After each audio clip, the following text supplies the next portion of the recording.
Good afternoon and welcome to this beautiful day at the historic Columbia Cemetery. My name is Chris Campbell and I am the Executive Director of the Boone County Historical Society.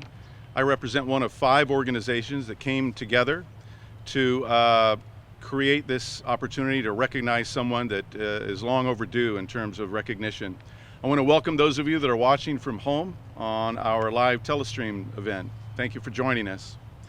On behalf of the Friends of the Historic Columbia Cemetery, a nonprofit that supports this important location in our county's history, and the Columbia Center for Urban Agriculture, the university's College of Agriculture, Food, and Natural Resources, the Sharp End and African American Heritage Trail Committee, and the Boone County Historical Society, I welcome you to this special dedication and recognition for Henry Kirklin. I've had the honor for the last few years to write and produce monologues for reenactors who have portrayed famous Columbians that are buried here in this cemetery.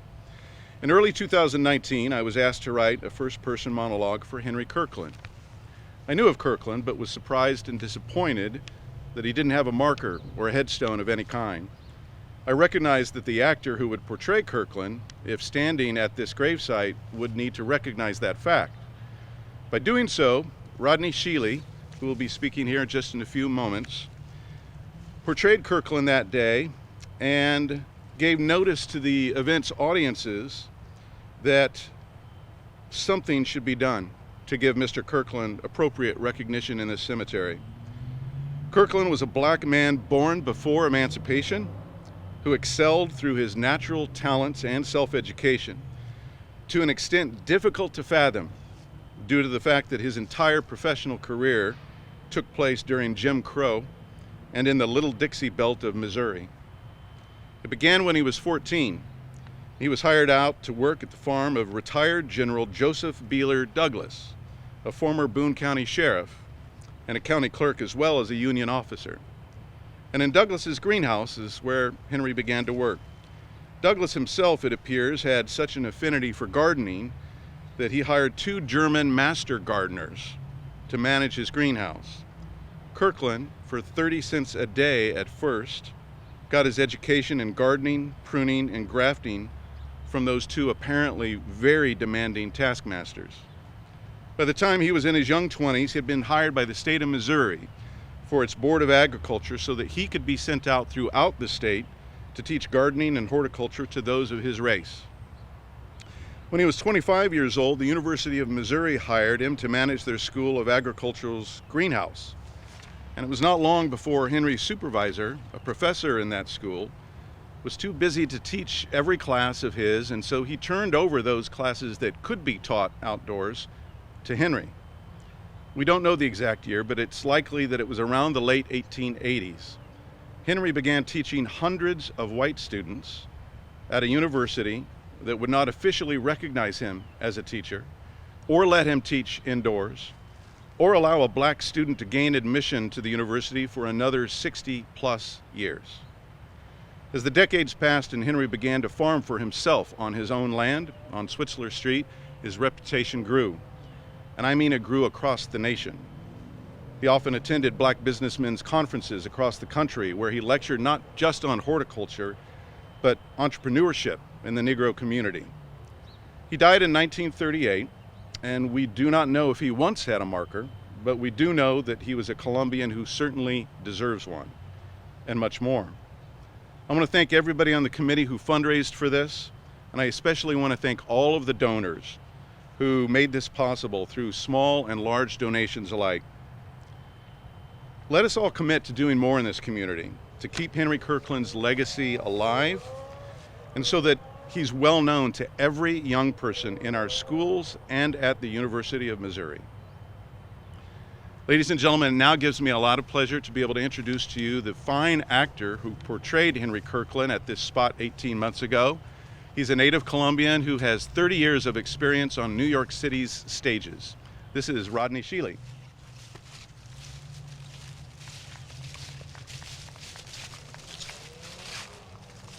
Thank you, Chris. America,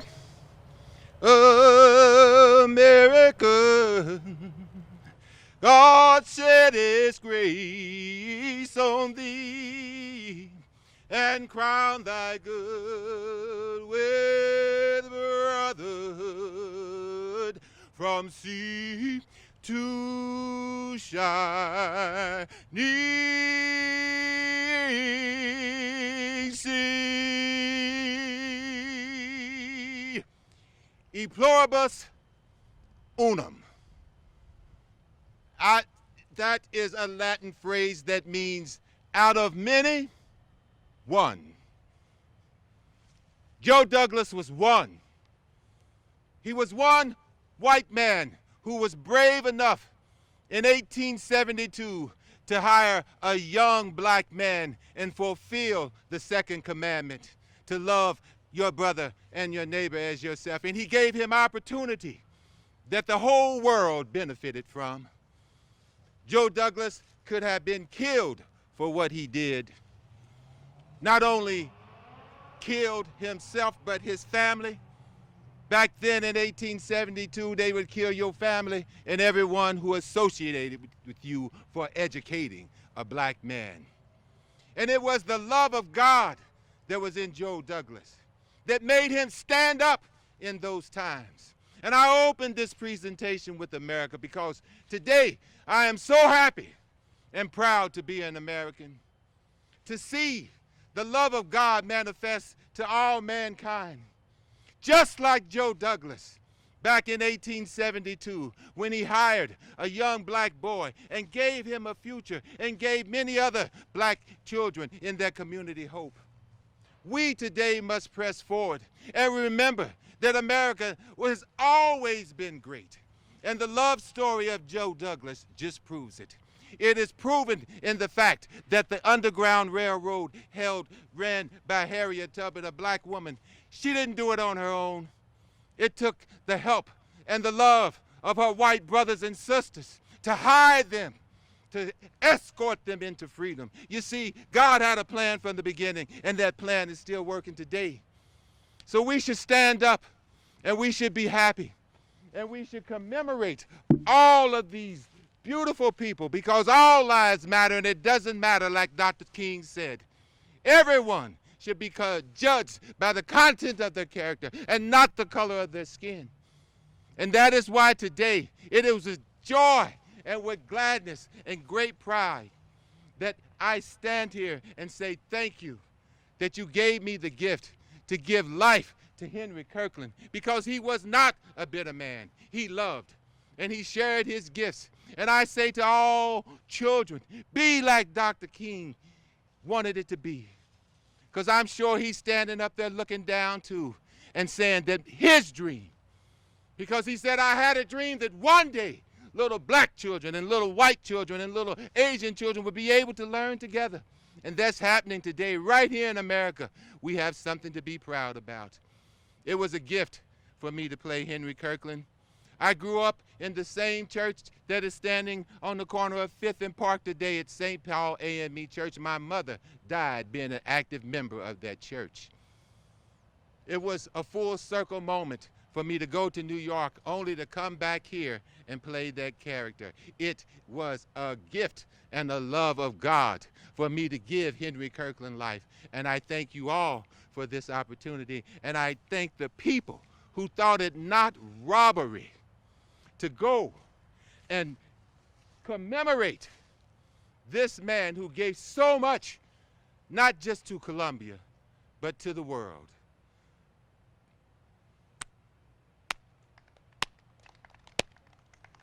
I salute you, Americans.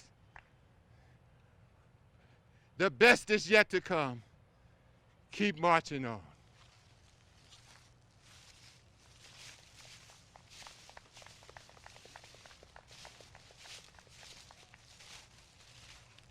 Yeah, someone just said it'd be tough to follow Rodney, so I'm going to salute Rodney for that great presentation. My name is Jim Witt. I'm chairman of the Sharp End Heritage Committee and the African American Heritage Trail, so it's a pleasure for me to be here today to talk a little bit about Henry Kirklin, not from the standpoint of him being an educator, but from the standpoint of him being an entrepreneur. And so I'll talk a little bit about about that. Um, not only was Henry Kirklin a prize-winning horticulturalist, but he was a great businessman or huckster, as they called him back in those days. Um, when he was 14, we heard that he was hired, you know, out to the J.B. Douglas nursery, where he was trained by two expert German gardeners. And these German gardeners, as we heard, were real masters. And so they were pretty hard on Henry. And many times Henry would work over hours, or he would come back late at night, to kind of perfect the work that he was working on, because the next day he wanted to make sure that his trainers were pleased with the work that he did. And these Germans were very detail-oriented gardeners, and they wanted to make sure that when Henry learned about gardening, that he was a detailed individual in the work that he did. And so Henry dedicated himself to doing that. And what he did there really kind of paid off later on when he became a businessman. After leaving the Mizzou horticultural farm, he started his own business with almost nothing. The only thing he had was the tools that he owned. In the beginning, on his small farm, he sold his products out of, with two big baskets that he carried over his shoulders. He would walk around and sell his produce out of these two big baskets. Or he would push his produce around in a wheelbarrow and sell to people. But because of the quality of his work, the quality of the produce that he produced, strawberries, sweet potatoes, celery, lettuce, it was so good that eventually, his customers started coming to his farm to buy products from him. And because of that quality, he was able to charge top-notch prices, for the produce that he had. And he sold to not only individuals, but he sold to a lot of the local businesses in Columbia. And so they were able to resell his products in their stores and things like that. He became, kind of world-renowned in his ability to grow produce. And his business continued to grow. Eventually, his business grew to the point that he was able to buy, property locally. He built two houses for his two daughters. Once they got married, he built houses for them. He also purchased rental property, and he put his wife in charge of that rental property, so she would have spending money, so to speak. Great thing to do. I wish I could do that. And he owned a number of other properties locally in Columbia. Henry was very, very proud of his work in the 1904 World's Fair that was held in Columbia. Henry won a gold medal, for some of the products that he introduced there, at the fair. The 1904 World's Fair was very, very instrumental to the history of our whole world, because that's where a lot of the new technology was introduced. And so they brought in world scholars from all over to come and speak to these new products. Products like the electric typewriter, products like X-ray was introduced there. A lot of the technology, we're still talking about today, because some of this technology was designed to replace humans in the work that they did, and so that was a very significant time in our history. During the war, the First World War, Henry was responsible for coordinating the African Americans in the First War to contribute money to buy war bonds. He also helped to educate young African American people within his community. So he was really community involved, with his effort to make sure people got educated. He also being an individual born into slavery, and being able to work his way out of it, he's been a real contribution or real contributor to to his race and young people and everybody that came in contact and knew of him, because he believed that no matter what your educational level was, based on your passion, for the work that you wanted to do, that you could be successful. And that's what he was able to accomplish. So that's a little bit about Henry Kirklin and his entrepreneur spirit that he brought to Columbia. Thank you.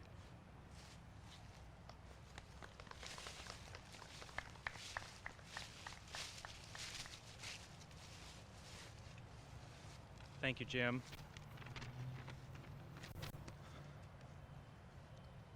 Celery. Henry Kirklin was applauded for his ability to grow the best celery. I'm going to tell you something. For anyone here who has tried to grow celery, you know that it is very difficult to do here in mid-Missouri. You don't see very much of it at the farmer's market. So when I read that Henry Kirklin grew excellent celery, I knew that he was the real deal. It's not easy. The Evening Missourian newspaper stated that Kirklin earned as much money off of his 2 acres of land over on Switzler Street as did a white farmer with 160 acres. Kirklin used modern farming implements. He had a self-engineered irrigation system. His crops were exhibited at the St. Louis World's Fair. He was a delegate at the National Business Men's League in Philadelphia. Nationally published farm journals were calling Henry a second Booker T. Washington. Coincidentally, Henry and Booker T. knew each other, and Mr. Washington advised Mr. Kirklin. Henry went to the local schools and inspired youth to grow gardens at home. He hosted frequent field trips for university students at his farm. In many ways, the education that Henry provided to this community over 100 years ago is a lot like what we at Columbia Center for Urban Ag are doing today. And I know that his work inspires me to do better and to do more. Henry saw the land as an avenue to prosperity for African Americans. He preached the gospel of going back to the land. He had a mission to recruit African Americans to a future of farming. Fast forward to today, in 2017, Leslie Tuzo, an MU student, started the Henry Kirklin Community Garden on MU's campus.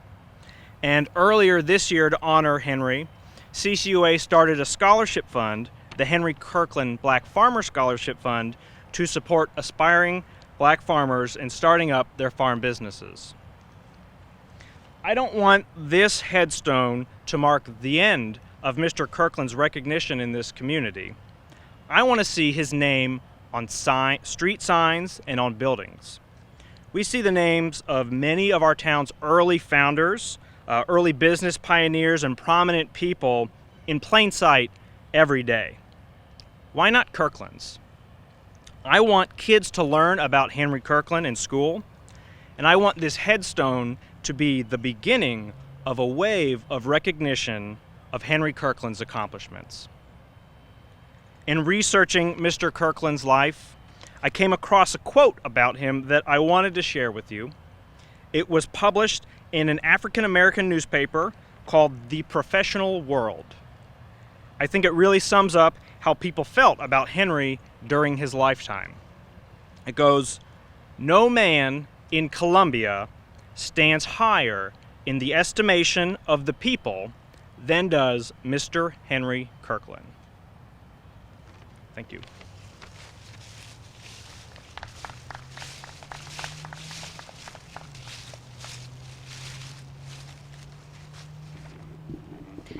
Greetings. And as we conclude this dedication of Henry Kirklin's stone, I want to mention again how grateful we are to the $8,000 that we raised from over almost 100 donors. started at our History Comes Alive event. I was standing right over there and someone tapped me on the shoulder and said, we've got to get a tombstone for Henry, as you've heard before, and that's what started it. So with the GoFundMe website, which was wonderful, we raised the money, and I also want to thank the descendants of Henry Kirklin that are listening today, and we thank them for their contribution too. They live out of state and they are watching us today. So thank you to Henry's great-granddaughter and the second and third great-grandchildren. We invite those of you who are watching this video to come to the Columbia Cemetery to see Henry's gravesite. And while you're here, we want you to know more about the Columbia Cemetery. It is 200 years old. It is owned by the Columbia Cemetery Association. It is not a city-owned cemetery. It is on the National Register of Historic Places, and it has over 10,000 burials so far. Another 200 years, who knows how many we'll have. It encompasses 30 acres of land, and the entrance is located, for those of you who haven't been here yet, the entrance is located on the south side of Broadway between Garth and Providence Road. So I invite all of you to come visit Henry's gravesite, and while you are here, please take notice of the beautiful architecture on the stones that are in this cemetery. And again, the 10,000 burials, people from all walks of life, from Columbia community and beyond. And we welcome you and thank you for your participation again in this dedication. Thank you.